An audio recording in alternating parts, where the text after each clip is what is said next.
Hey, hello. Balik lagi di channel Spoiler Moon dan kita akan bahas lagi kelanjutan part sebelumnya. Nah, di part sebelumnya, Gu Yifan dan San Ge telah dilenyapkan di depan mata Bai Li Jingwei dan juga Sang Wan Feiyun. Sebuah rencana yang brilian dari seorang Zovan. Dan di akhir part ini akan kita bedah semua rencana itu dari dasarnya. Dan semakin lo kenal Zovan, semakin lo akan kagum sama dia. Ya sih. Kalau kagak mah gak mungkin kalian sampai ngikutin gue di tempat yang berbayar kayak gini gitu ya. Oke lah, mari kita bahas aja kelanjutan dari part sebelumnya. Part 184.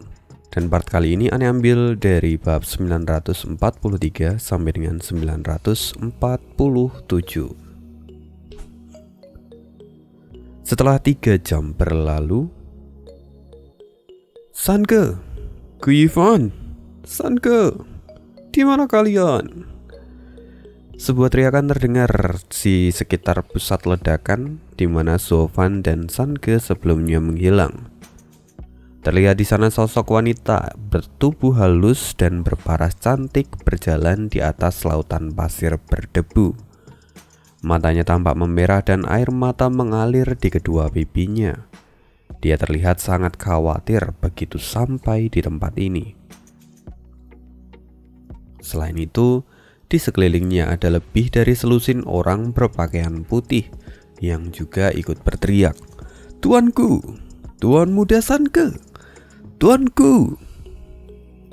Suara mereka menggema di tempat itu sambil mereka menyusuri area yang ada di sana. Mereka terus berputar-putar di tempat itu lebih dari setengah jam. Kini mereka bahkan mulai merasa putus asa. Melihat seluruh daerah itu yang telah berubah menjadi padang pasir dan hanya ada debu yang berterbangan di tempat itu, membuat mereka berpikir bahwa tidak akan mungkin ada yang selamat. Di saat para pemuda ini mulai putus asa dan berhenti berteriak, hanya si wanita yang terus berteriak tanpa henti. Dia sudah seperti orang gila yang memegang teguh rasa percayanya. "Gu Yifan, San Ge, di mana kalian? Keluarlah!" "Nona, sudah, jangan buang-buang tenagamu. Kerusakan di tempat ini sangatlah besar dan sangat mustahil jika tuanku bisa selamat dari hal ini. Kita harus segera kembali dan mencari petunjuk lain yang mungkin ditinggalkan oleh tuanku," kata salah seorang pemuda. Tapi wanita itu menoleh dengan tatapan marah. "Diam. Gu Yifan dan San Ge pasti baik-baik saja. Kalian semua dengarkan perintahku. Cari keberadaan mereka berdua, karena aku tahu bahwa mereka masih ada di sekitar sini." "Nona, tapi lihatlah tempat ini. Semuanya hancur. Jika memang tuanku masih ada di sini, bukankah akan sangat mudah bagi kita untuk menemukannya? Belum lagi, tidak mungkin ada yang bisa lolos dari tangan dua Raja Pedang di saat yang bersamaan. Anda harus ikhlas. Tuanku sudah tidak ada. Sekarang kita harus kembali. Kita harus mencari petunjuk yang mungkin tuanku tinggalkan untuk kita.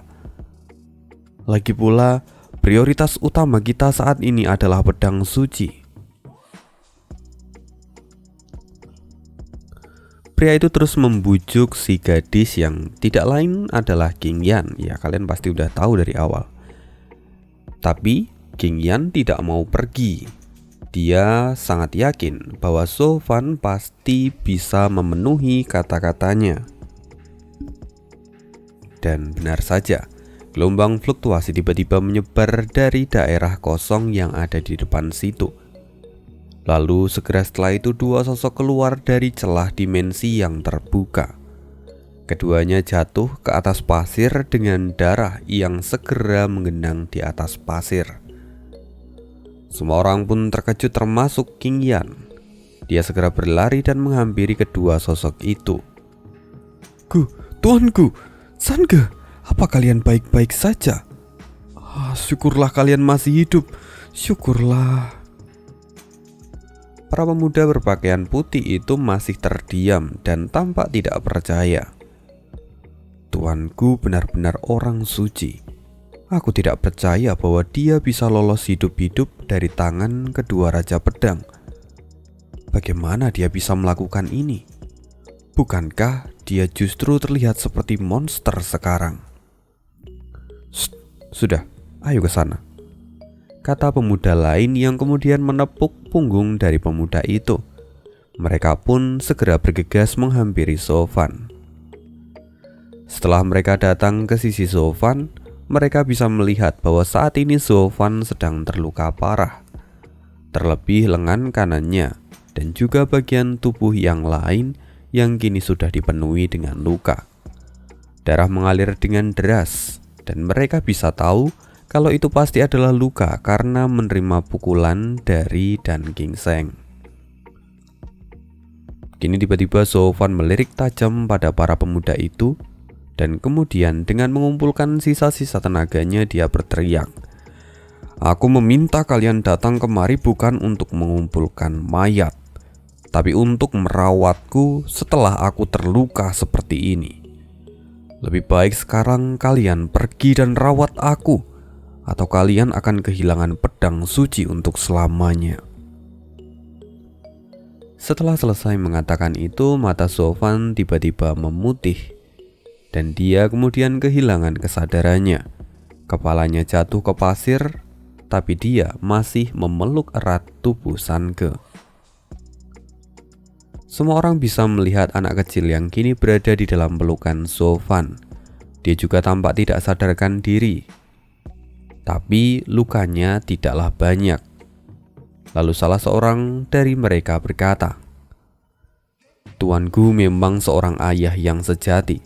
Dia bahkan tidak ragu menerima semua luka ini hanya untuk menyelamatkan putranya." Bisa kita lihat bahwa Tuan Muda Sange bahkan tidak terlihat memiliki luka selain yang ada di bahunya. Sepertinya dalam serangan terakhir, semuanya itu ditahan oleh tuanku seorang diri. Mendengar itu, King Yan dan semua orang yang ada di sana pun menganggukkan kepala mereka. Mata King Yan kini tampak semakin berkabut dan air matanya terus mengalir. Dia benar-benar melihat ketulusan hati dari Sofan sebagai seorang ayah. Melihat King Yan yang bahkan tidak bisa mengatakan apapun, salah seorang pemuda yang ada di sana kemudian berseru, "Ayo segera bawa kembali tuanku dan putranya ke benteng terdekat. Kita harus segera mengobati mereka." Para pria yang lain segera mengangguk, lalu kemudian membawa Sofan dan Sange pergi dari tempat itu. Singkat cerita, 3 hari pun berlalu.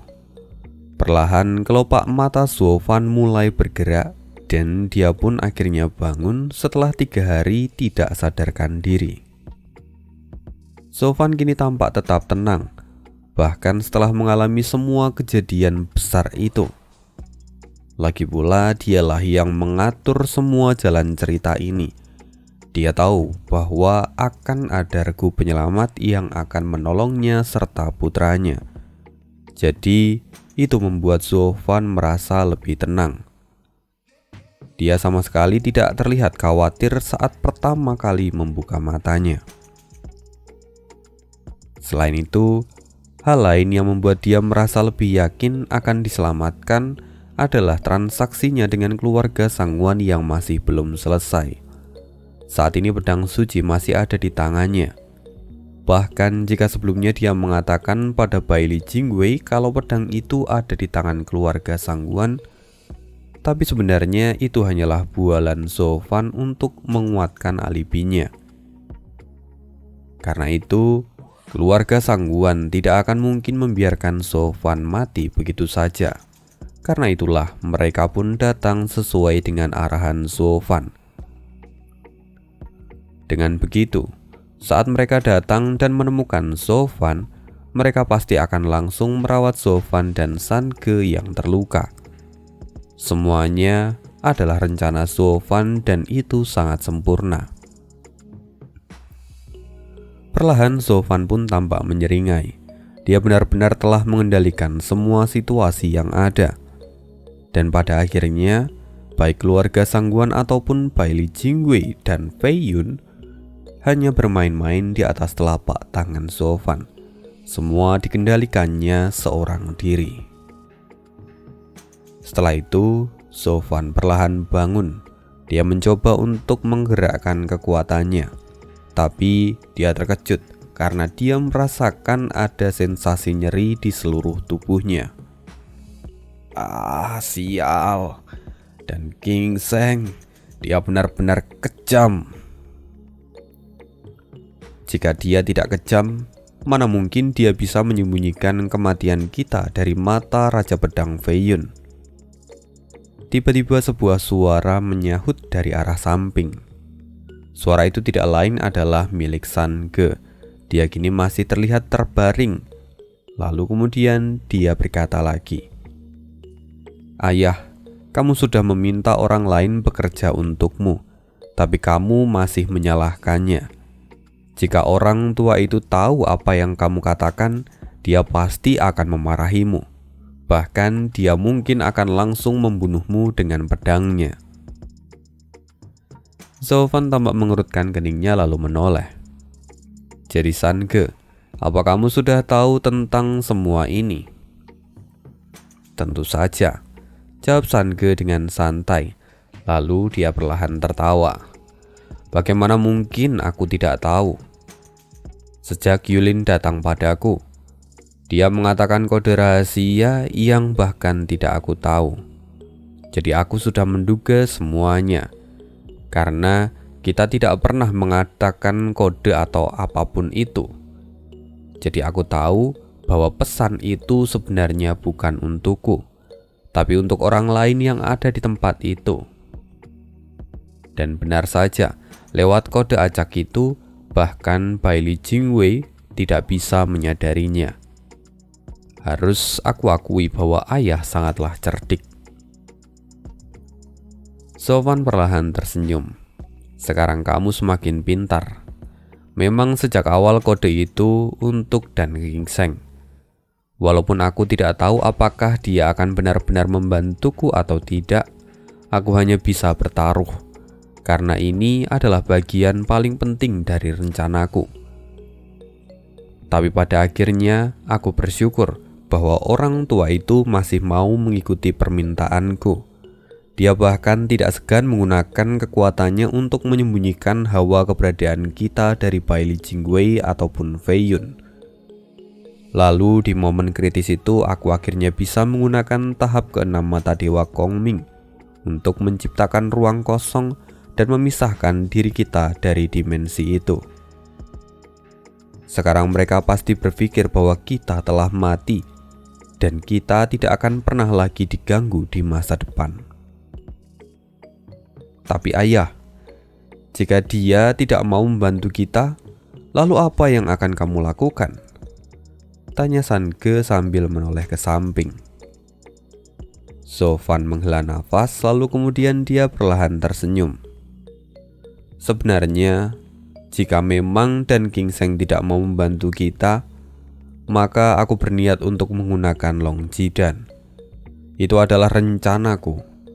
Aku ingin menahan beberapa pukulan Fei Yun untuk melihat respon dari Dan Ginseng. Lalu, jika aku tidak juga melihat adanya pergerakan darinya, maka Long Jidan hanyalah satu-satunya yang bisa menyelamatkan kita. Tapi, pada serangan ketiga, sepertinya aku salah perhitungan hingga aku terluka. Lalu karena luka itu, aku bahkan tidak mampu melepaskan Long Jidan. Jadi harapan kita pada saat itu hanyalah tinggal Dan Ginseng. Jika dia tidak mau membantu kita, maka kita berdua akan mati di sana." Untungnya, orang tua itu masih setia dan mau membantu kita. Jadi pada akhirnya, rencanaku dapat berjalan lancar. Tapi ayah, jika kamu memang memiliki rencana untuk menggunakan Long Jidan, kenapa kamu tidak menggunakannya sejak awal? Tanya Sanke yang masih tampak bingung. Sanke, apa kamu menjadi bodoh lagi? Jumlah Long Jidan sangatlah terbatas, dan aku hanya memiliki 2 yang tersisa padaku. Jadi aku tidak ingin menggunakannya dengan sia-sia, bahkan jika itu bisa membunuh Fei Yun dan yang lainnya tanpa susah payah. Tapi efek yang terjadi setelahnya tidak akan bisa kita hindari. Setelah kita menggunakan Long Jidan dan membunuh Fei Yun serta Bai Li Jingwei, Kekaisaran Bintang Pedang tidak akan melepaskan kita dengan mudah. Lalu jika itu terjadi dan aku hanya memiliki 1 Long Jidan yang tersisa, memangnya berapa banyak orang yang bisa kutahan di saat itu? Dengan begitu situasi akan semakin runyam dan kita akan mengalami banyak kerugian. Jadi seperti yang kukatakan sebelumnya padamu, sebagai seorang pria sejati, kamu harus siap menanggung semua konsekuensi atas tindakanmu. Karena itu, berpikirlah sebelum bertindak. Itu adalah hal yang paling bijak. Jika kita sampai diburu oleh kekaisaran, maka akan sangat sulit untuk meninggalkan Zhongzhou. Dengan kekuatan kita sekarang, mereka bukanlah lawan yang bisa kita lawan. Hanya kematian yang akan menjemput kita jika sampai itu terjadi. Karena itu menggunakan Long Jidan akan selalu menjadi pilihan terakhirku. Sama seperti jika kita tiba-tiba bertemu dengan Kaisar, si pemegang gelar Raja Pedang tak terkalahkan di Kekaisaran Bintang Pedang. Perjalanan kita masih akan sangat panjang, jadi aku tidak boleh sembrono atau aku harus menanggung semua akibatnya. Bahkan jika itu berarti harus membayarnya dengan nyawa. Mendengar semua itu, Sanke pun perlahan bisa mengerti. Tapi kemudian dia teringat sesuatu dan mencibir. Jika ayah memang memikirkan semua itu, lantas kenapa ayah menggunakan pil itu untuk menghancurkan Sekte Keadilan Tiandi? Jika kamu tidak melakukannya, kita pasti masih memiliki 3 Long Jidan, yang mana itu bisa kita gunakan di saat-saat terdesak. Apakah ayah bodoh pada saat itu? Sanke, dari siapa kamu belajar kata-kata yang begitu berbisa pada ayahmu ini? Sofan tampak menghela nafas, lalu perlahan dia berkata, pada saat itu aku sedikit terlalu impulsif. Lalu aku sebenarnya juga penasaran dengan kekuatan dari Long Jidan. Aku harus melihatnya sendiri dengan kedua mataku sehingga aku bisa membuat penilaian yang rasional, kata Sofan sambil tertawa. Dan sebenarnya dia pun hanya terlihat mencari-cari alasan. Ya, begitulah ayah dan anak ini terus berbincang, dan itu sangatlah seru. Bahkan Sofan sampai berekspresi dengan tubuhnya tanpa sadar. Lalu itu jelas membuat lukanya tertarik dan dia pun sampai meringis kesakitan. Ya, itu membuat Sanke tertawa lagi. Sialan orang tua itu. Bahkan dia tidak ragu sama sekali untuk menyerangku. Bukankah ini agak berlebihan? Kulitku benar-benar terbakar sampai bergerak sedikit saja membuatku kesakitan. Mungkin aku harus protes saat aku bertemu dengannya lagi, kata Sofan dengan kesal. Sanke tidak bisa menahan senyum di wajahnya. Tapi meski begitu, dia pun sebenarnya menahan rasa sakit yang ia rasakan dari luka di bahunya. Ngomong-ngomong Sanke, apa lukamu sudah membaik? Sekarang aku masih terluka, jadi aku belum bisa memeriksa lukamu. Ketika aku pulih, aku pasti akan menemukan cara untuk menyembuhkanmu, kata Sofan yang kemudian langsung melihat ke arah Sanke. Sanke pun tersenyum lalu menggelengkan kepalanya. Ayah tidak perlu khawatir, aku hanya sedikit lemah sekarang.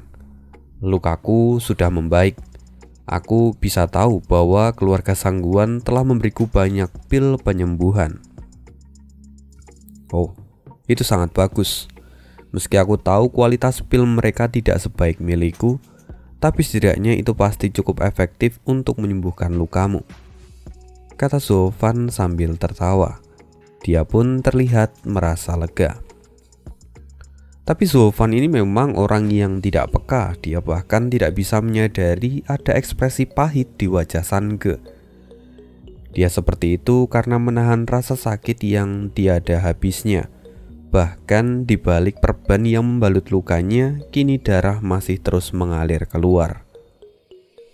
Gerak. Di saat itu pintu batu tiba-tiba terbuka. Lalu King Yan dan beberapa pemuda dari keluarga Sangguan masuk ke dalam ruangan itu.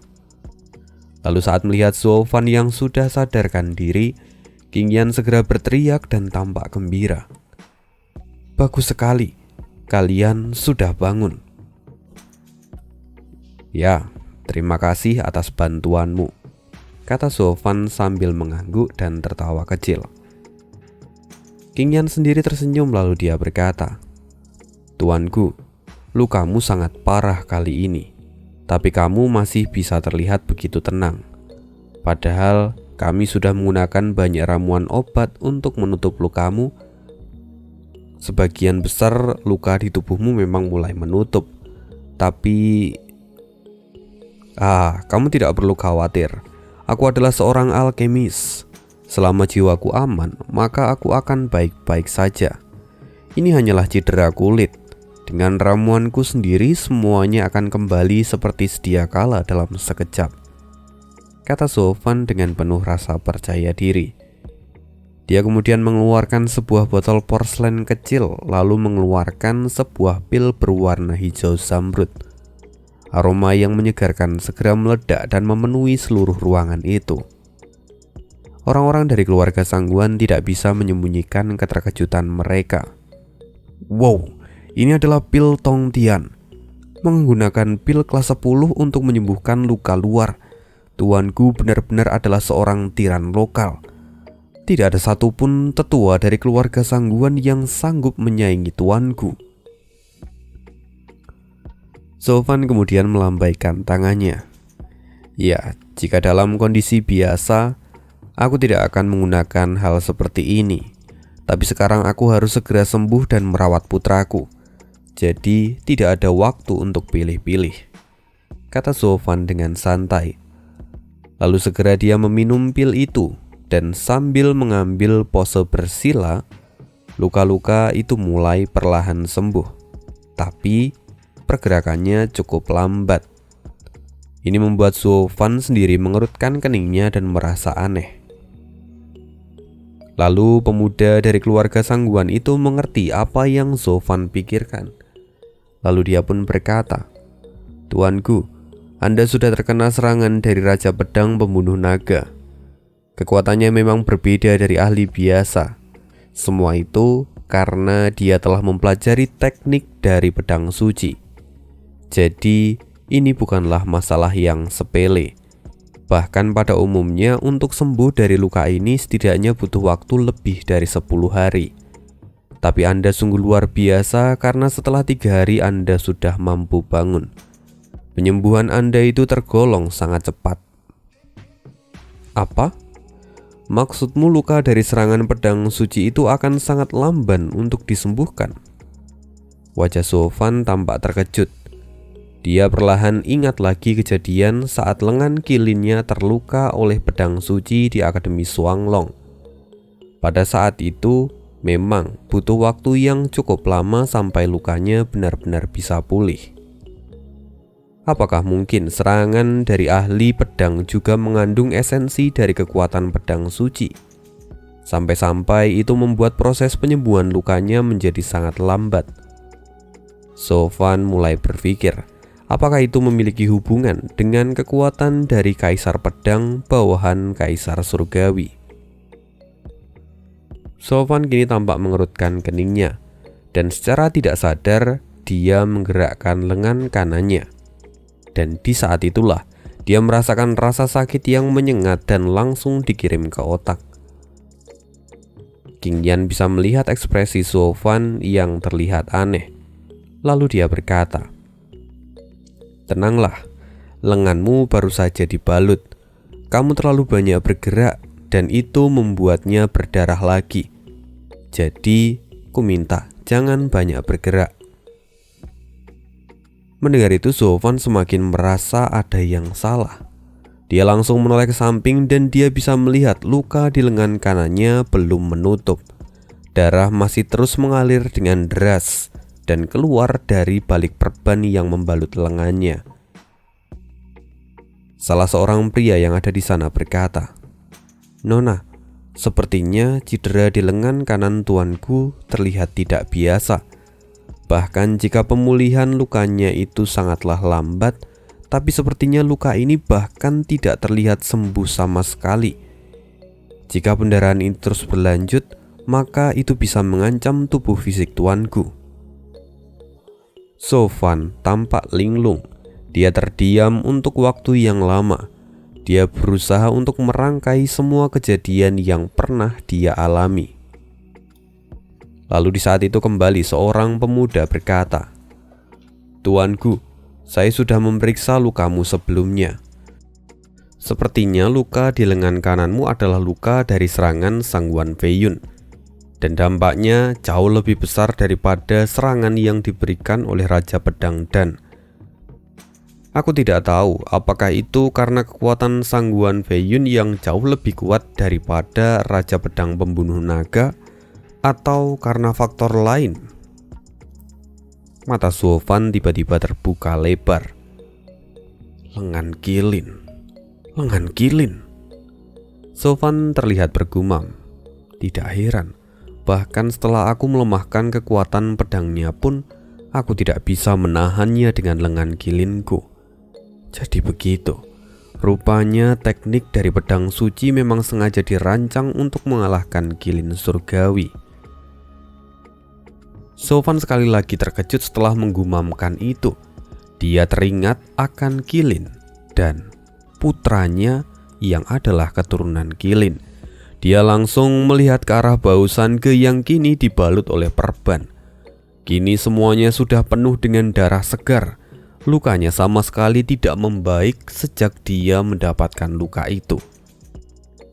King Yan pun tampak panik. Dia melompat dan segera mengganti perban Sange. "Tidak, luka Sange terbuka lagi. Kita harus segera menghentikan pendarahannya." Tapi seorang pemuda kemudian berkata, "Nona, itu hanyalah solusi sementara, tapi tidak mengobati akar masalahnya. Seperti yang saya katakan, bahwa ayah dan anak ini sangatlah aneh. Tampaknya luka mereka bahkan tidak bisa disembuhkan dengan mudah, atau bahkan luka itu sama sekali tidak akan pernah bisa sembuh." Tampak pemuda lain pun menghela nafas dan wajahnya tampak suram. Hanya King Yan yang kini masih terus membalut luka Sange dan mencoba untuk menghentikan pendarahannya. "Tidak peduli apapun itu, hanya ini yang bisa kulakukan untuk menyelamatkannya. Dia masih anak kecil dan belum mencapai ranah virtual. Jadi jika dia tidak segera disembuhkan, maka dia tidak akan bisa terlahir kembali. Dia akan mati sepenuhnya." Di sini King Yan belum tahu kalau Sange sebenarnya sudah mencapai ranah virtual. Semua berkat kalung yang masih dikenakan oleh Sange sampai saat ini. Tapi meski Sange sudah berada di ranah virtual, tidak berarti dia bisa dilahirkan kembali. Sofwan yang mengetahui ini segera berkata, "Sange, kenapa kamu tidak memberitahuku sampai sekarang?" Tubuh Sofwan tampak gemetar dan dia pun mengepalkan tinjunya dengan erat. Sofwan tahu bahwa jika Sange sampai mati, maka dia akan benar-benar mati. Tidak peduli bahkan jika Sange sudah ada di ranah virtual. Itu semua terjadi karena Sange adalah keturunan dari binatang suci, di mana sejak lahir dia sudah menjadi satu. Tubuh dan jiwanya sudah melebur sama seperti ahli di ranah Soul Fusion. Jadi jika tubuhnya hancur, maka jiwanya pun akan ikut hancur. dan tidak akan mungkin bisa dilahirkan kembali. Jika darah dari luka Sange ini terus mengalir, ini benar-benar akan menjadi jalan buntu bagi Sofan. Sange kini tampak pucat dan bibirnya gemetar. Lalu dengan air mata yang mengalir, dia berkata, "Ayah, aku sudah punya firasat sejak pertama kali mendapatkan luka ini. Aku telah bertemu dengan musuh bebuyutanku, dan aku tidak bisa menyelamatkan diriku apapun yang kamu lakukan. Jadi aku tidak ingin membuatmu khawatir lagi." "Omong kosong. Justru kau yang tidak mengatakan apapun padaku itu membuatku semakin khawatir. Apa kau lupa? Aku adalah ayahmu." Sofan menggertakkan giginya dan matanya kini tampak memerah. Lalu segera dia mengeluarkan botol porselen kecil dari cincinnya dan mengeluarkan 2 buah pil kelas 11. Sofan mengambil satu untuk dirinya sendiri dan yang lain untuk Sange. "Sange, ini adalah pil yang kubuat untuk menyelamatkan nyawa gadis ini saat pertama kali kita menemukannya. Itu bisa menyembuhkan dia, tapi aku tidak tahu apakah ini akan berguna untuk kita atau tidak. Jika ini masih tidak juga berhasil, maka aku akan segera membawamu kembali ke Sisou." "Kembali ke Sisou?" kata Sange sambil melihat ke arah Sofan dengan tatapan dalam-dalam. Lalu Sofan berkata dengan tegas, "Benar, jika ini masih tidak juga berhasil, maka kita harus kembali dan menemui 2 orang tua itu untuk menyelamatkan hidupmu. Dengan kekuatan mereka, aku yakin pasti mereka bisa melakukan sesuatu untukmu. Jadi kumohon bertahanlah." Setelah itu Sofan memakan pil itu. Sange pun sama. Lalu mereka berdua memancarkan gelombang fluktuasi berwarna hijau. Keduanya segera mengambil posisi untuk bermeditasi, dan segera aura hijau menutup luka-luka mereka. Aura itu berbentuk seperti benang dan mulai menarik setiap sudut luka yang ada. Sofan terlihat sampai berkeringat ketika proses ini berlangsung. Semua luka-luka Sofan yang ada di tubuh bagian lain segera sembuh. Hanya luka yang ada di lengan kanannya yang kini masih belum tertutup. Aura itu terus menarik bagian-bagian sudut luka itu. Tapi seolah ada kekuatan lain yang menghalangi proses ini, sehingga benang-benang hijau itu pun kemudian terputus. Sofan kembali berkonsentrasi dan akhirnya benang-benang itu pun menarik setiap bagian daging yang ada. Dan kemudian akhirnya luka itu pun tertutup. Darah akhirnya berhenti dan luka itu menghilang secara bertahap. Melihat ini King Yan tampak bersemangat dan Sofan pun juga merasa lega. Dia bisa melihat bahwa luka di lengan kilinnya telah tiada sekarang. Itu artinya pil ini memang sangat berguna. Tapi di saat itu King Yan tiba-tiba berseru dengan suara cemas. "Bagaimana ini bisa terjadi? Tuanku telah meminum obat dan segera membaik. Tapi kenapa Sange begini?" Mendengar itu jantung Sofan bergetar tak terkendali. Wajahnya menjadi sangat serius, dan hal yang dia khawatirkan benar-benar terjadi. Sange adalah keturunan Qilin yang asli, berbeda dengannya yang hanya menggabungkan bagian tubuh dari Qilin. Jadi pada akhirnya, tubuh utama Sofan tetaplah manusia dan bukan Qilin. Jadi lengan Qilin miliknya pun sudah tercampur dengan darah manusia, sehingga pada akhirnya itu bekerja seperti antibodi dan membuat pil Sofan dapat bekerja dengan baik. Lalu karena itu luka yang ia dapatkan pun bisa disembuhkan. Tapi tidak dengan Sange. Saat ini lukanya masih tetap sama seperti sebelumnya. Setiap kali aura hijau itu mencoba untuk menutup luka Sange, selalu saja ada sayatan dari dalam luka itu yang kemudian memotong benang-benang hijau itu. Sehingga pada akhirnya efek obat ini sama sekali tidak bekerja.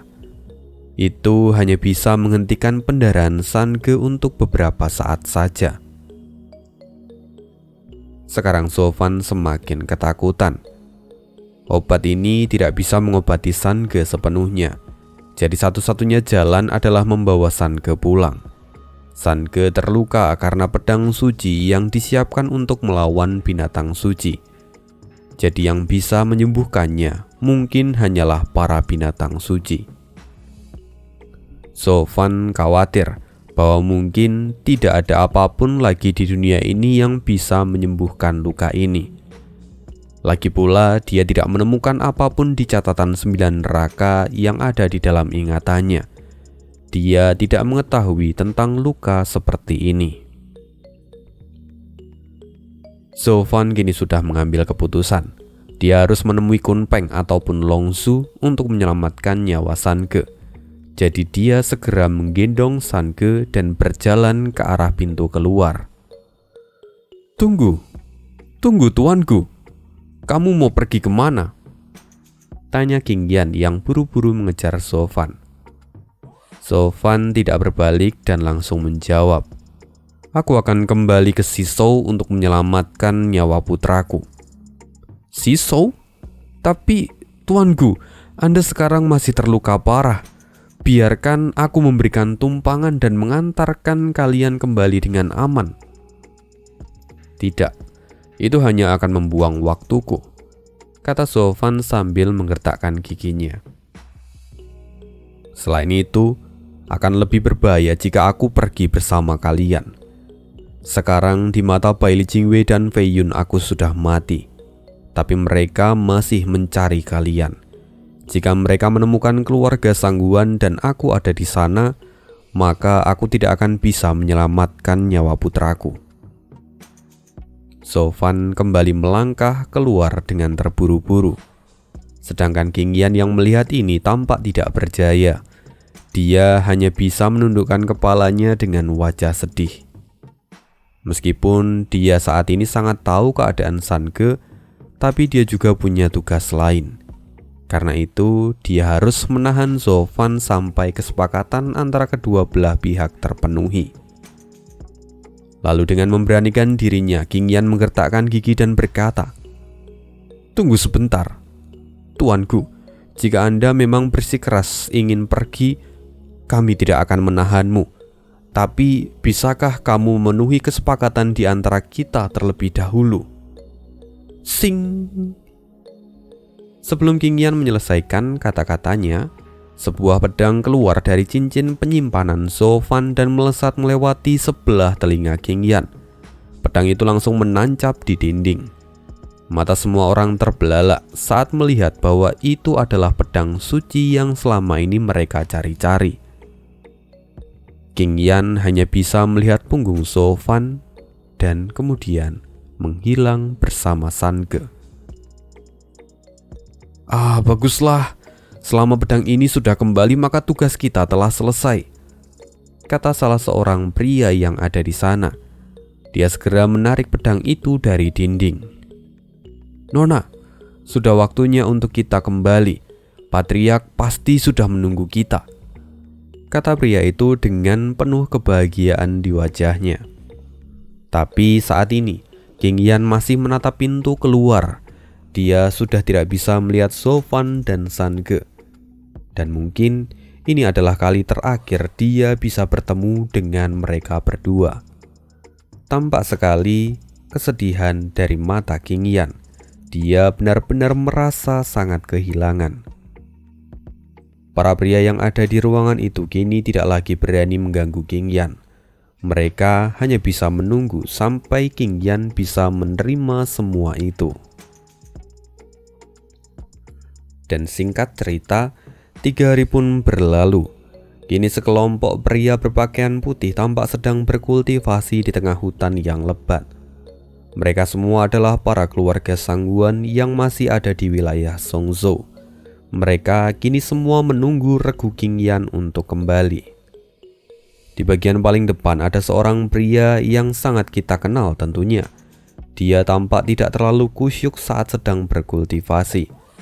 Bahkan beberapa kali dia menghela nafas panjang karena kehilangan konsentrasinya. Ya, orang ini tidak lain adalah Sangguan Fei Xiong. Melihat ini, salah seorang tetua agung mendekatinya dan menepuk bahunya. Itu membuat Fei Xiong agak terkejut lalu menoleh. Ternyata itu adalah tetua agung. Apakah ada sesuatu, tetua? Tidak. Aku hanya ingin mengatakan bahwa kamu tidak perlu khawatir. Aku memperhatikanmu selama beberapa hari ini, dan kamu sangat terganggu. Apa kamu mulai kehilangan rasa percaya dirimu? Tanya tetua itu sambil tertawa. Fei Xiong menghela nafas dan perlahan mengangguk. Jujur saja saya benar-benar merasa khawatir. Bahkan jika kita sudah tidak dalam bahaya, tapi ini adalah kali pertama aku membiarkan putri kecilku bergerak sendiri. Aku tidak bisa membayangkan apa yang akan Gu Yifan lakukan saat aku tidak ada di sana. Ini benar-benar membuatku merasa frustasi. Percayalah, anak itu sangatlah berhati-hati. Dia tidak akan melakukan sesuatu dengan gegabah dan akan menyelesaikan semuanya dengan baik.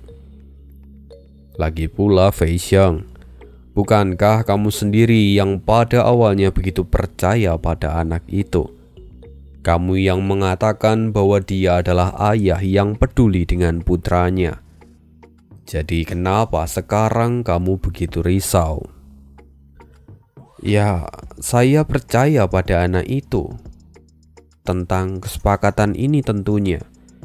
Tapi saya hanya merasa takut kalau ada tambahan yang tidak diinginkan di bagian tengahnya.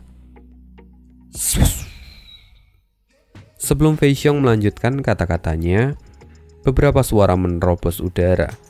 Itu segera membuat semua orang menoleh ke arah sumber suara itu. Lalu di sana beberapa sosok datang, dan salah satu di antara mereka tidak lain adalah King Yan. Melihat ini, Fei Xiong segera menghampiri putrinya. Bagaimana keadaanmu? Apa semua baik-baik saja? Dan apa kamu berhasil membawa kembali pedang suci kita? Mendengar itu, King Yan menghela nafas panjang. Dia tidak mengatakan apapun. Lalu sambil menundukkan kepalanya, dia melewati ayahnya dan pergi dengan wajah yang sedih. Semua orang jelas langsung merasa khawatir ketika melihat hal ini. Melihat sikap King Yan, seolah-olah mereka bisa menyimpulkan bahwa misi ini telah gagal. Tapi mereka tidak tahu apa yang sebenarnya terjadi. Kesedihan dari seorang gadis yang ditinggalkan oleh orang yang dia cintai itu bahkan jauh lebih menyakitkan daripada kehilangan pusaka keluarga. Lalu setelahnya, seorang pemuda maju dan memberi hormat. Lapor Patriark, pedang suci keluarga telah ada di sini. Dia segera menyerahkan pedang suci itu. Para tetua agung tampak berbinar. Mereka segera maju dan mengambil pedang itu dan melihatnya dengan cermat. Ini benar, ini adalah pedang suci kita. Kali ini kita bisa pulang dengan penuh rasa bangga. Kita berhasil menyelesaikan misi ini. Jadi semua bersiaplah untuk kembali ke Dongzhou. Hurra! Semua orang pun berseru dengan penuh semangat. Tapi Fei Xiong, dia sebagai ayah tetap tidak bisa menyembunyikan ekspresi kebingungannya. Jika kita memang berhasil mendapatkan pedang suci ini, lantas kenapa Yan Er terlihat begitu sedih? Kupikir dia seperti itu karena kita telah gagal dalam misi ini. Seorang pemuda yang sebelumnya ikut bersama King Yan tampak merenung sebentar. Lalu dia perlahan maju dan memberi hormat. Lapor pada Patriark. Saya pikir nona seperti ini karena tuanku. Setelah itu, pemuda ini kemudian menjelaskan situasinya. "Apa? Jadi tuanku, dia masih hidup?" seru para tetua lainnya. Fei Xiong pun tampak tidak percaya dan berkata, "Gila, anak ini sungguh luar biasa. Dia bahkan benar-benar bisa lepas dari tangan dua raja pedang dan Ting Teng nomor 1 milik Kekaisaran Bintang Pedang." Semua orang pun mengangguk dan tampak kagum. Bahkan jika sebelumnya mereka sempat membenci Zuo Fan, tapi sekarang semuanya tampak mengaguminya. Dengan begini nama Zuo Fan akan menjadi cerita di sepanjang perjalanan pulang mereka nanti. Sekarang seorang tetua agung membungkukkan badannya dan berkata, "Patriark, harus saya akui bahwa Gu Yifan adalah seorang pria yang sejati. Dia cerdas dan berani. Bahkan jika dia terluka pun, tapi dia berhasil bertahan hidup dan melindungi putranya. Kemampuannya benar-benar sangat mengagumkan. Tidak hanya tentang keberanian ataupun kecerdasannya, ini adalah sebuah keajaiban," kata Fei Xiong sambil menghela nafas. Faktanya, untuk bisa lepas dari tangan seorang raja pedang itu sangatlah sulit. Tapi anak ini berhasil lepas dari cengkraman dua raja pedang dan ditambah dengan Perdana Menteri Baili Jingwei. Dengan gabungan kekuatan dari ketiga orang ini, mereka hampir tidak akan terkalahkan di dunia ini. Tapi rupanya Gu Yifan bahkan masih bisa selamat dari mereka bertiga. Bahkan kita keluarga nomor 1 di Dongso enggan untuk melawan ketiga orang ini bersamaan. Tapi seorang ahli di ranah visi dewa benar-benar bisa mempermainkan mereka dan kemudian membawa kembali pedang suci. Ini adalah sebuah keajaiban yang tidak pernah terduga.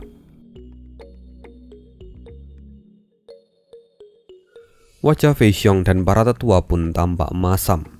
Bahkan setelah mendapatkan pedang suci di tangan mereka, tapi mereka seolah kehilangan kebanggaan yang sebelumnya mereka agung-agungkan. Ya, bagaimanapun mereka bisa mendapatkan pedang suci ini bukan karena kemampuan mereka sendiri, tapi karena bantuan dari Zuo Fan. Memikirkan semua itu, para tetua dari keluarga Sangguan pun seperti kehilangan muka mereka. Tidak ada satupun dari mereka yang memiliki rasa percaya diri dan berbicara kali ini. Hanya ketika salah seorang tetua agung yang kemudian maju dan menepuk pundak Fei Xiong, dialah yang membuka perkataan itu. "Fei Xiong, bagaimanapun sekarang pedang suci ada di tangan kita. Ini adalah hal yang sangat baik dan sudah saatnya kita untuk kembali. Bahkan jika kita kehilangan wajah kali ini, tapi membawa pedang ini kembali adalah tanggung jawab kita. Jadi tidak perlu risau untuk memikirkan masalah ini." "Baik tetua, saya mengerti bahwa ini adalah tugas kita. Selain itu kerugian kita kali ini juga tidak terlalu besar. Jadi pada akhirnya kita masih harus kembali dengan rasa puas." Meskipun Fei Xiong tiba-tiba berhenti dan merenung sebentar. Dia melihat matahari yang perlahan terbenam dan kemudian berkata, "Hanya saja kejadian kali ini benar-benar membuatku berpikir ulang tentang kualifikasiku sebagai patriark. Aku merasa bahwa aku tidak layak menjadi patriark, dan mungkin memang Fei Yun lah yang seharusnya menjadi patriark. Dia memiliki potensi dan keberanian untuk bertindak tegas. Selain itu, aku juga bukan orang yang cerdik seperti Baili Jingwei ataupun Gu Yifan. Entah apa yang bagus dariku. Belakangan ini aku semakin sering berpikir bahwa mungkin seharusnya aku tidak mendapatkan posisi ini. Aku membayangkan jika Fei Yun yang ada di posisiku, dia tidak akan kesulitan bahkan jika harus menghadapi Baili Jingwei. Dengan kekuatannya sendiri, dia bisa mendominasi keadaan. Ataupun jika saja Gu Yifan yang memegang posisi ini, mungkin kerusakan yang dialami keluarga bisa semakin ditekan. Meski dia adalah orang yang kejam dan tidak segan menggunakan bom manusia, tapi cara yang dia ambil sangatlah efisien. Selain itu, Yan Er sepertinya juga menyukainya. Aku mulai berpikir, bagaimana jika aku mengambil dia sebagai menantu dan mewariskan posisi ini padanya. Aku yakin keluarga Sangguan pasti akan berkembang pesat jika dibandingkan dengan saat aku memegangnya. Para tetua agung melihat Fei Xiong, lalu perlahan menghela nafas. Fei Xiong, sejak awal kami tahu akan batas kemampuanmu. Tapi apa kau tahu alasan kami merekomendasikanmu sebagai penerus patriark? Aku dan Fei Yun adalah pewaris utama di waktu itu.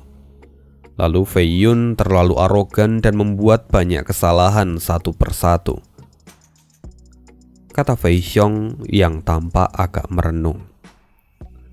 Namun tetua agung perlahan menggelengkan kepalanya dan dengan sambil tertawa dia menjawab, Fei Yun memang adalah anak yang sangat berbakat.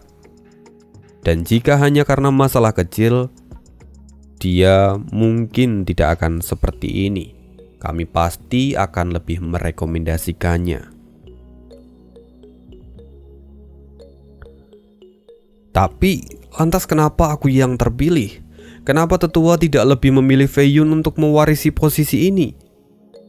Bahkan jika dia lebih muda, tapi bakat dan kemampuannya bisa membawa perubahan yang besar untuk keluarga Sangguan.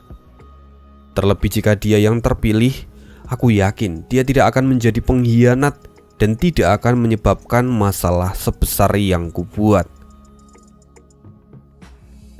Seorang kepala keluarga tidak hanya dilihat dari kemampuan dan caranya bertarung. Menjadi seorang patriark itu berarti dia harus menanggung semua beban keluarga, dan kebijakan adalah kunci untuk mendapatkan posisi ini. Fei Yun sama sekali tidak memiliki hati dari seorang patriark, dan karena itu kami lebih senang memilihmu yang tidak memiliki bakat seperti dirinya. Bahkan jika kemampuanmu kurang, tapi selama ada orang yang berdiri di sampingmu, maka keluarga Sangguan tetap dapat berkembang ke arah yang lebih baik. Kami tidak bisa menyerahkan posisi ini pada Fei Yun yang terlalu sombong. Dia membawa potensi kehancuran untuk keluarga. Fei Xiong merenungkan setiap kata-kata itu dan akhirnya dia perlahan mengangguk. Jadi seperti itu. Karena sifat dasar Fei Yun yang sombong itu pada akhirnya membuat kalian tidak memilihnya. Karena kalian takut kalau dia akan membawa kehancuran untuk seluruh keluarga. Tapi jika memang begitu, maka Gu Yifan adalah orang yang tepat untuk posisi ini. Oh, tidak. Anak itu tidak cocok untuk mewarisi posisi patriark. Moralnya tidak cukup baik. Fei Xiong segera menoleh. Tetua kedua, mengapa Anda mengatakan itu? Menurutku, dia memiliki moral yang cukup baik. Memangnya apa yang telah kulewatkan? Fei Xiong, jika kamu bisa melihatnya, kamu pasti bisa melihat sifat busuk dari Yulin sebelum anak itu membongkarnya. Tapi kamu tidak bisa melihatnya hanya dari permukaannya saja. Bahkan jika Gu Yifan adalah anak yang berbakat dan memiliki kebijakan yang tinggi, tapi dia adalah orang yang sudah memilih jalannya sendiri. Bahkan jika anak itu tidak bermoral dan kejam, dia adalah anak yang tulus dan bersahaja. Dia hanya melakukan semua yang dia bisa untuk mencapai tujuannya. Dia bahkan tidak segan menggunakan tangan kita. Tapi semua itu dia lakukan hanya untuk putranya. Gu Yifan bisa menjadi sangat berbisa jika itu menyangkut putranya. Sekali lagi Fei Xiong merenung, masalah ini tentu bukanlah masalah yang ringan. Sampai akhirnya dia pun mengangguk. Ya, harus saya akui bahwa anak ini hanya kebetulan bersinggungan dengan kepentingan kita.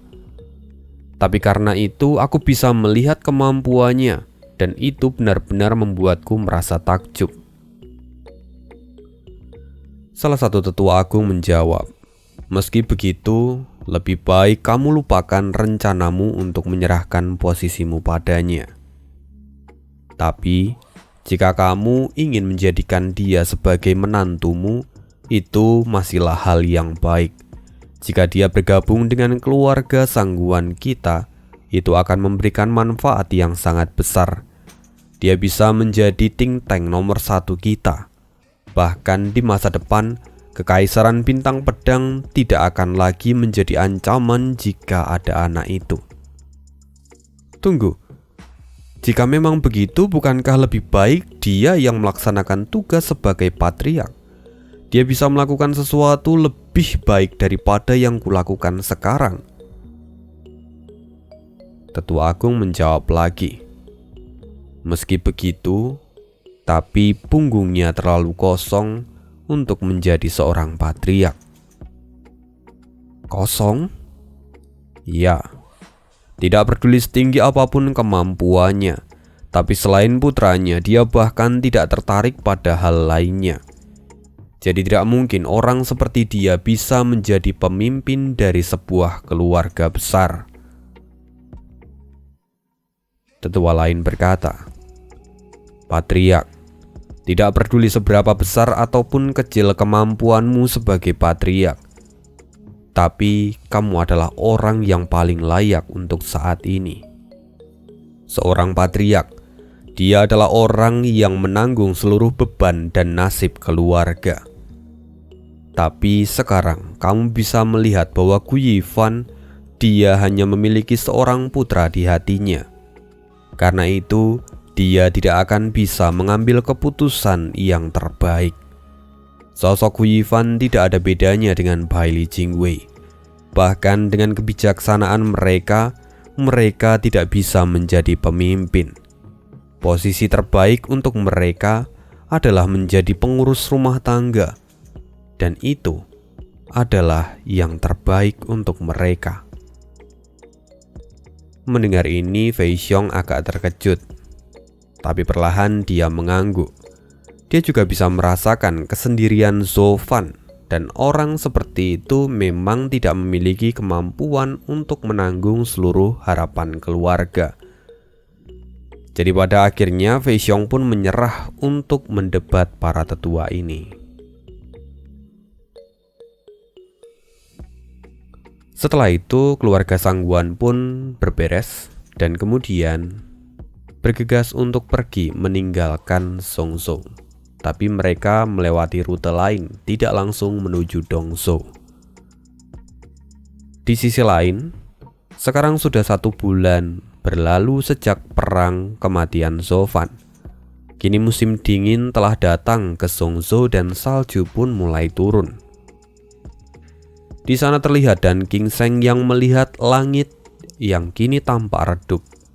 Itu semua terjadi karena lapisan awan yang tampak gelap dan menutupi cahaya matahari.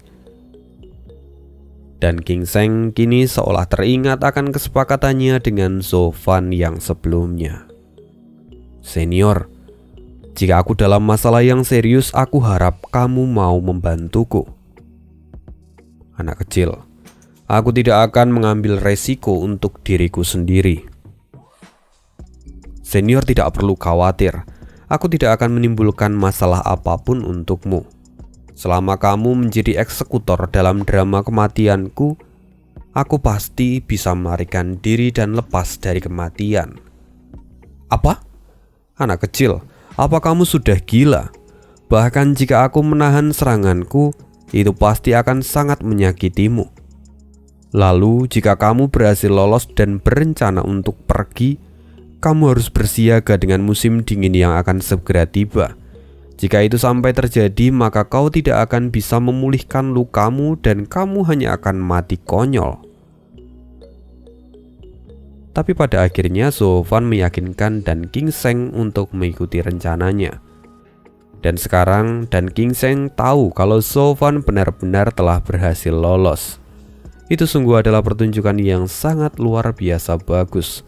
Bahkan dia tidak bisa menyembunyikan kegembiraan di wajahnya.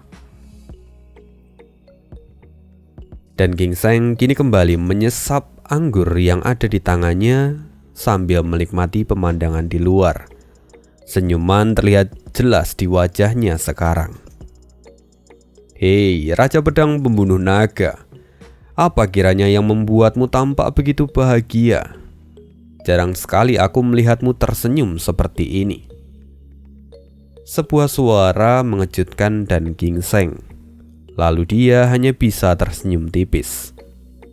Rupanya orang yang baru saja datang itu adalah Bailey Jingwei yang datang bersama beberapa penjaga. Lalu tidak lama setelah itu Fei Yun pun menyusul mereka dari belakang. Lalu dengan wajah bosan, Fei Yun berkata, "Benar sekali, Saudara Dan. Jika ada sesuatu yang baik, bukankah lebih baik kamu membaginya dengan kami? Setidaknya biarkan kami juga ikut tertawa bersamamu. Lagi pula raja ini sedang merasa sangat tertekan sekarang." Itu sangat wajar. Lagi pula pedang suci telah dicuri saat ada di tanah yang terberkati, kata Dan Qingseng sambil mencibir. Lalu setelah itu dia mengeluarkan sebuah slip giok dan menyerahkannya. "Ini adalah pesan dari wilayahku. Mereka mengatakan kalau mereka melihat jejak dari keluarga Sangguan. Jadi mereka bertanya padaku tentang apa yang harus mereka lakukan." "Apa? Orang-orang itu berlari ke arah wilayahmu? Itu bukanlah arah dari Dongzhou, tapi arah ke Beizhou. Apa yang mereka lakukan di sana?" kata Fei Yun yang terlihat terkejut. Bailey Jingwei pun mengangguk. Jelas mereka tidak berani langsung kembali ke Dongzhou lewat jalur timur. Mereka memilih jalan memutar ke utara untuk menghindari pasukan pengejar. Mendengar itu wajah Fei Yun pun menjadi cemas. "Perdana Menteri, apa yang harus kita lakukan sekarang?" Sudah tidak ada jalan. Dongzhou terlalu luas dan begitu keluarga Sangguan bersembunyi, maka akan sangat sulit untuk menemukan keberadaannya. Bahkan jika Raja Pedang dan berhasil menemukan jejak mereka pun, tapi kita masih tidak mengetahui lokasi pasti dari keluarga Sangguan. Itu hanya akan menyulitkan. Perdana Menteri, setidaknya kita sudah menemukan jejak mereka. Tidak bisakah Anda menemukan lokasi mereka?" Bailey Jingwei kemudian dengan santai minum anggur yang disediakan oleh Dan Qingseng. Rasanya agak pahit, tapi cukup enak. Aku sudah pergi ke berbagai tempat untuk mencicipi berbagai macam anggur berkualitas. Kurasa yang satu ini cukup menarik. Dan sudah waktunya sedikit melupakan masalah negara. Lagi pula mengejar keluarga Sangguan saat ini sudah tidak lagi berguna. Dan Qingseng pun kemudian tertawa. "Sebenarnya saya sangat iri pada saudara Fei Yun. Dia memiliki anggur dengan taste yang agak berbeda. Mari kita tunggu beberapa hari lagi. Dia mungkin mau bergabung dengan kita dan mengeluarkan koleksi anggurnya yang terbatas." "Omong kosong, aku tidak mood untuk minum anggur. Yang lebih penting, bagaimana dengan tanggapanmu tentang slip giok ini?" bentak Fei Yun yang tampak kesal karena merasa seolah-olah dipermainkan.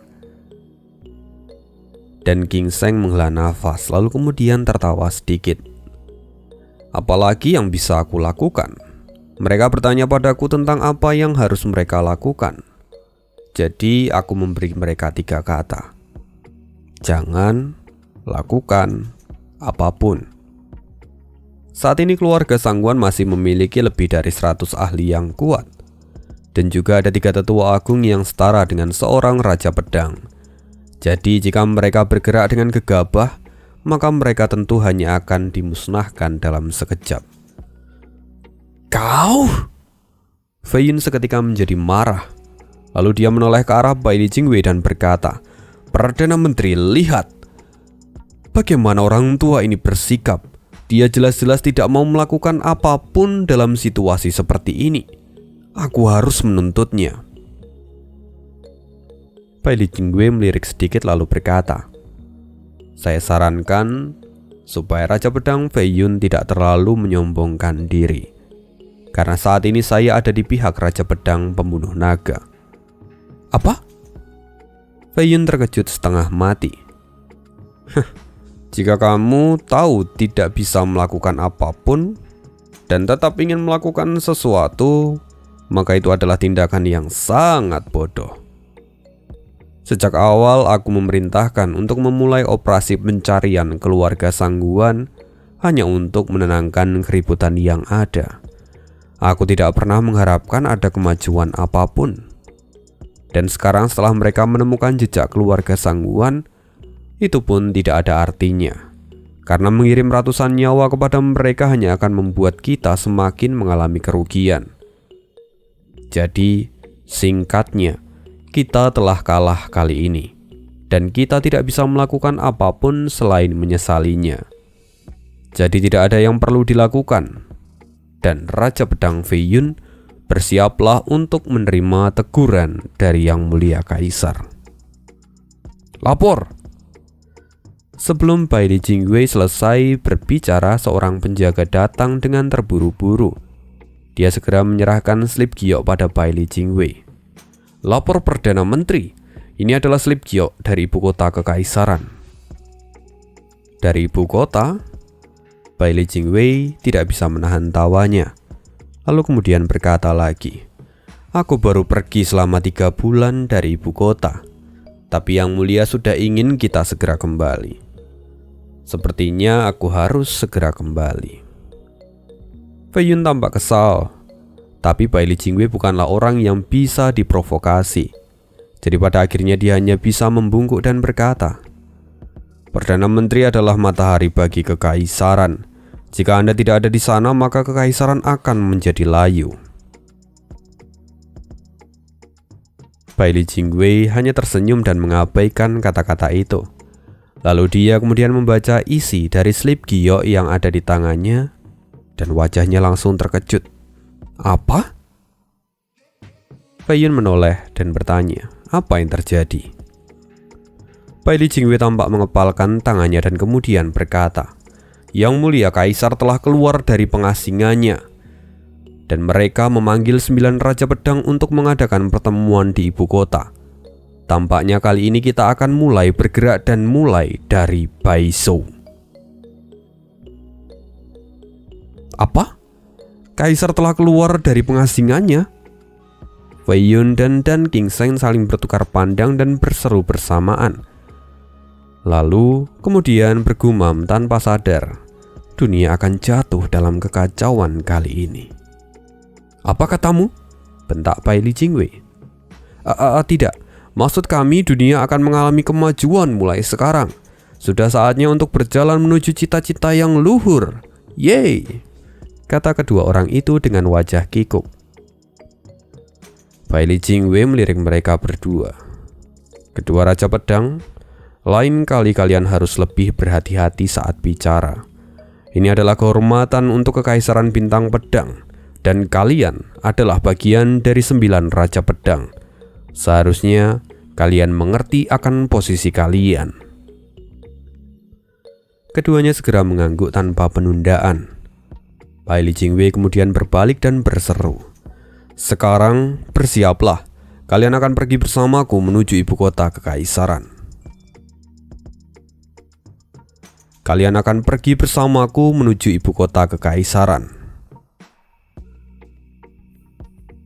Bai Li Jingwei berjalan dan kemudian seorang penjaga datang menemuinya. "Aku sudah memintamu untuk menemukan orang dari Zizhou saat terakhir kali. Apa kamu sudah mendapatkannya?" "Lapor Perdana Menteri, Saya telah menemukannya. Kalau begitu, kirim dia kembali ke Shizou dan katakan semua perintahku. Baik, Perdana Menteri.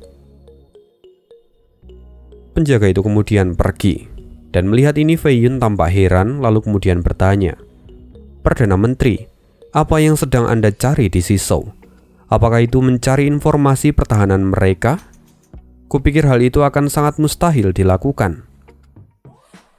Bai Li Jingwei menyeringai. Aku tidak meminta orang untuk mencari informasi militer mereka, tapi aku ingin mencari informasi tentang seseorang. Seseorang? Siapa? Gu Yifan. Cahaya di mata Bai Li Jingwei seperti menyala. Gu Yifan adalah orang yang terhormat. Meski dia sudah mati, tapi aku ingin tahu kebenaran tentang dia. Lagi pula, jika kami memiliki bidak catur yang sama, aku bahkan tidak tahu siapa yang akan menang di antara kami. Fei Yun kemudian berkata, tapi Gu Yifan adalah orang yang punya motif tersembunyi, jadi dia tidak mungkin datang membawa latar belakangnya secara langsung. Jadi akan sangat sulit untuk menemukan latar belakangnya yang sebenarnya. Sejak awal aku tahu dia tidak akan menggunakan latar belakangnya sendiri. Tapi dia tidak berbohong akan keseluruhan ceritanya. Dia memang pasti berasal dari Shizou, dan dengan begitu akan sangat mudah untuk mencari siapa dia sebenarnya. Lagi pula dengan bakatnya itu, dia tidak akan bisa menyembunyikan identitasnya dari dunia luar. Jadi pada akhirnya aku akan mengetahui siapa dia sebenarnya, kata Bai Li Jingwei. Kilatan cahaya dingin terlihat jelas di mata Bai Li Jingwei. Lalu segera setelah itu mereka pun bersiap untuk kembali ke ibu kota kekaisaran. Jadi karena mereka sedang prepare, mari kita akhiri video kali ini. Dan sorry banget ada banyak banget kata-kata yang mungkin kalian temukan Min kok agak gak nyambung ya. Ya gak tahu, otak aneh lagi gak beres. Jadi membaca dan ngomongnya itu kadang kala nggak sinkron, nanti juga nggak tahu kenapa. Ya, semoga kalian masih bisa menikmatinya dan see you again di next video. Bye.